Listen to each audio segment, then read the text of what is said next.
yang sebenarnya tidak lain dari yang sebenarnya. Terima kasih Yang Mulia Ketua. Terima kasih Yang Mulia. Silakan di podium Pak Patra. Ini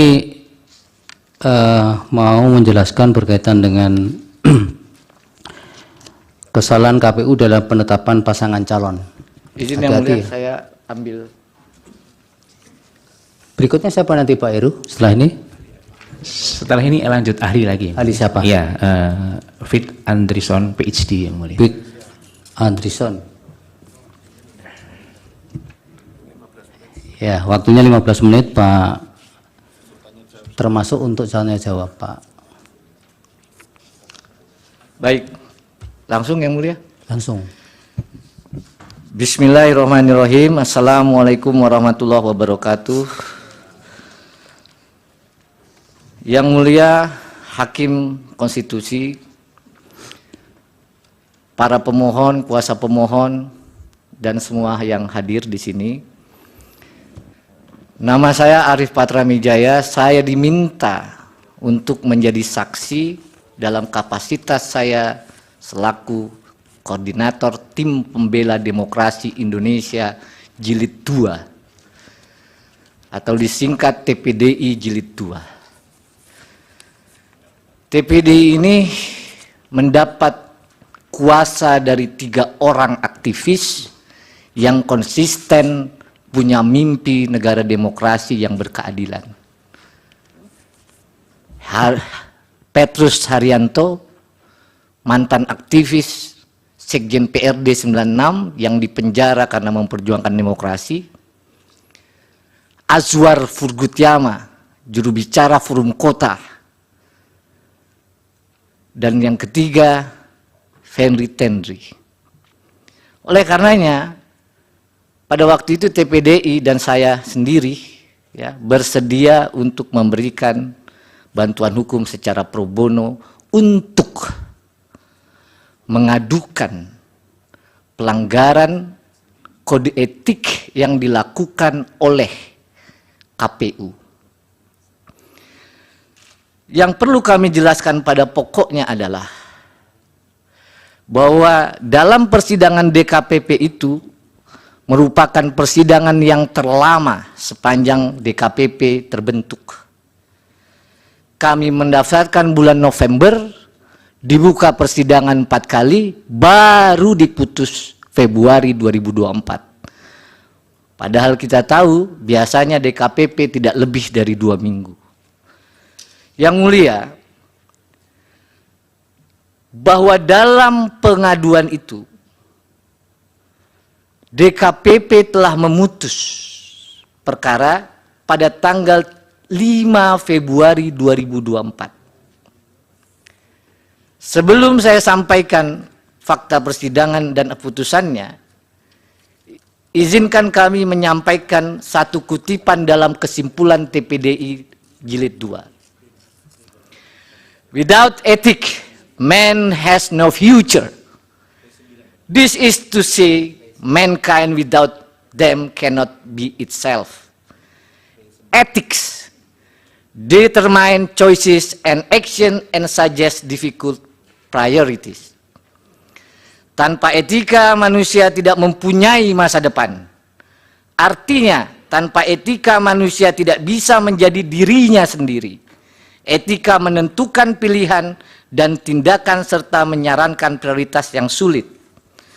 Oleh karenanya, pada pengaduan ini telah dibuktikan sejumlah fakta-fakta persidangan, yang pada intinya DKPP memutus KPU telah melanggar pasal 11 huruf A dan huruf C, pasal 15 huruf C, dan pasal 19 huruf A Peraturan Dewan Kehormatan Penyelenggara Pemilu sehubungan dengan pendaftaran dan pencalonan Saudara Gibran Rakabuming Raka sebagai calon wakil presiden dalam pemilu tahun 2024.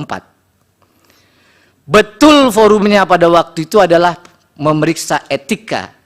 Namun isi pasalnya saya bacakan pasal 11, KPU tidak melakukan tindakan yang secara tegas diperintahkan oleh undang-undang. Itu inti pelanggaran di pasal 11. KPU tidak melakukan tindakan yang mentaati prosedur yang telah ditetapkan dalam peraturan perundang-undangan.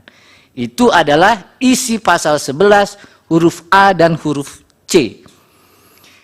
DKPP juga memutus KPU melanggar pasal 15 huruf C yang menyatakan bahwa semestinya KPU dalam melaksanakan tugas dan jabatannya harus didasarkan dalam Undang-Undang Dasar Negara Republik Indonesia, undang-undang dan peraturan yang khusus menyelenggarakan pemilu. Inilah yang dilanggar oleh KPU. Lalu yang terakhir, pasal 19 huruf A yang menyatakan semestinya KPU menjunjung tinggi Pancasila, Undang-Undang Dasar Negara Republik Indonesia, dan peraturan perundang-undangan. Oleh karenanya yang mulia, DKPP pada tanggal 3 November 2023 memutus mengabulkan pengaduan para pengadu untuk sebagian. Yang kedua, menjatuhkan sanksi peringatan keras terakhir ketiga maksudnya.